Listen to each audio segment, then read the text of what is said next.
Hello everybody, video here for you today. These are the retro no cap recaps of the Curse of Oak Island Season 5 2-hour season premiere, as well as Episode 2, originally aired in November of 2017. If you missed my recaps of previous and future episodes, there's a link in the upper right. Let's get into it. Do do do do.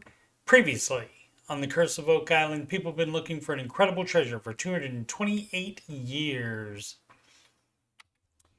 The 2-hour premiere episode of season 5 begins with Rick returning early to the island without brother Marty to assess the state of the island after a huge storm. He finds the main road to the money pit area in this state.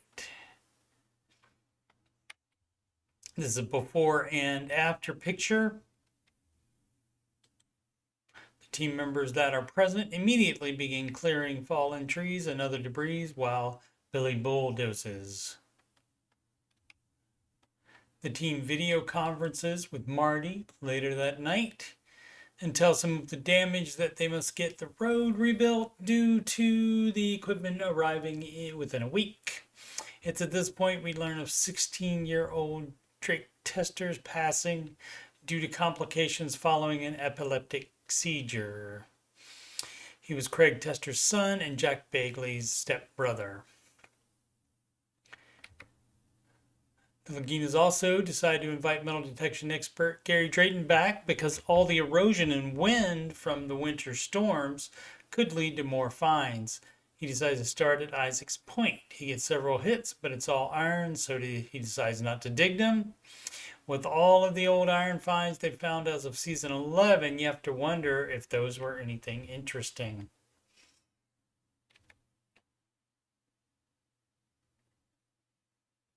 The team puts a high-definition camera into the C1 shaft and cannot find the shiny gold thing.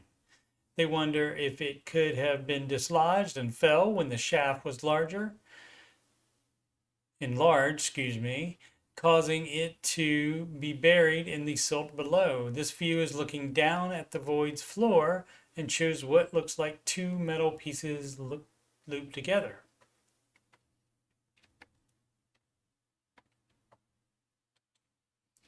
And they see what they think is a metal hook up against the rock wall.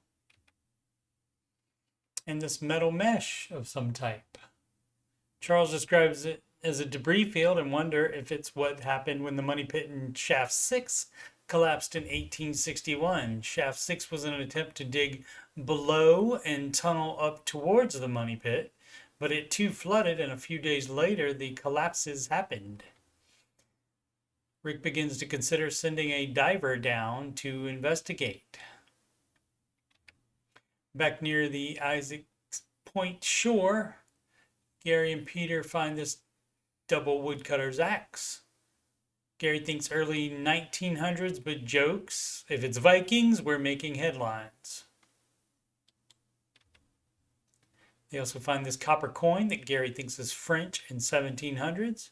Marty and Alex, as well as Craig and Jack, return to the island. The video from the C1 shaft gets enhanced and shows the items more clearly, including the chain shown here. Part of the local folklore surrounding Oak Island includes a story in which one of the slaves that helped dig the flood tunnels was left chained up deep underground in hopes that his spirit, after passing, would protect the treasure.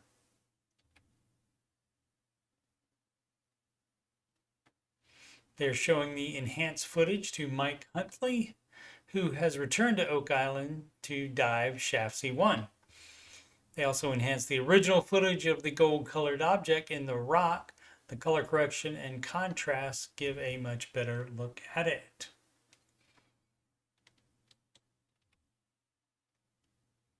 The rebuilding of the South Road is complete, which allows the medical and support vehicles for the dive to access the money pit area. The boson chair used to lower Mike to the bottom again stirs things up, and they again have zero visibility. Mike gets a metal detector hit in the cavern wall and tries to chisel the item out to no avail. Out of time, he puts whatever he can from the cavern floor into a bag. It ends up being chest silt, but Jack will strain it to make sure a non-metal item isn't in there.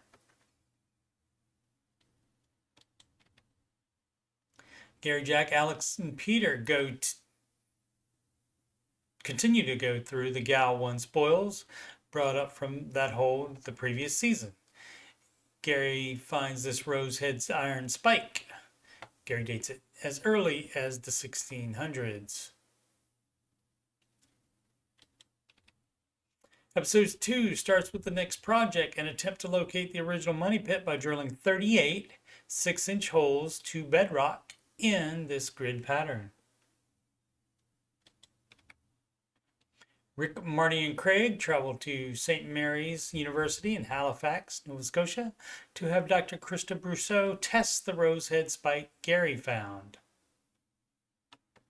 The spike has no manganese and no sulfur, and it was smelted with charcoal, which altogether means that it is from the 1600s at the latest and could even be older than that. They've drilled 3 of the 38 holes already and are checking the spoils of each for any evidence of structure or human activity. They've hired local geologist Terry Matheson to oversee this part of the project. Terry is still in the show 6 seasons later.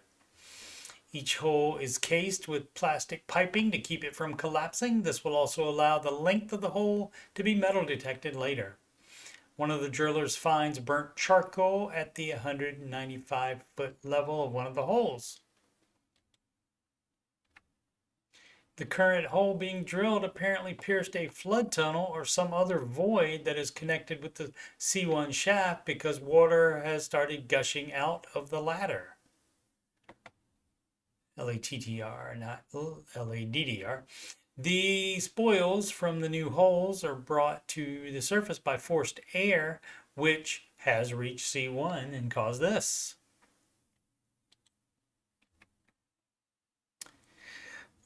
Doug Crowell invites the team to dinner in Mahone Bay and tells them of his latest research findings. Lot 24, that appears to have been a British encampment due to Gary's finds of coins and other artifacts there, was owned by Samuel Ball.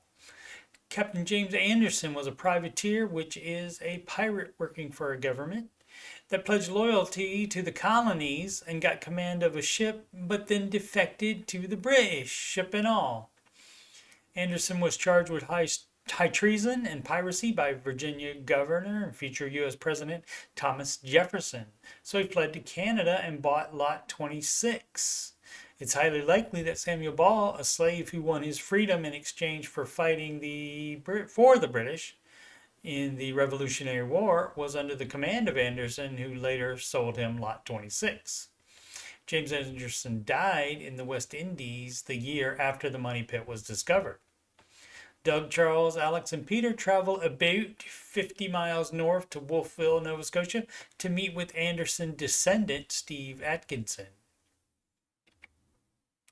Atkinson has Captain Anderson's chest, which was passed down in his family. The chest contains a document certifying that Anderson was a registered master mason in Lodge 9 as of June 24th, 1791, 4 years before the money pit was discovered. Atkinson also has a key ring with a key that opens the chest and 3 other keys, which he thinks may open some chests on Oak Island. Daniel McInnes' descendants claim that Daniel and his 2 friends found 3 chests in the money pit while still digging by themselves. They each took 1. The gold cross with the holes in it for emeralds was in the chest Daniel got. Gary returns to Isaac's Point with Jack and Peter to try to detect metals on the shore that may have been moved or revealed by the winter weather or erosion. Gary soon finds this musket ball that Peter has to dig out from about head level among exposed roots of a tree. The next find this Merv coin that is cut on 2 sides. The biggest find of season 1 was an intact French copper Meredith coin in the man-made swamp that was from the 1600s. And Gary thinks this one is 1600s, maybe early 1700s.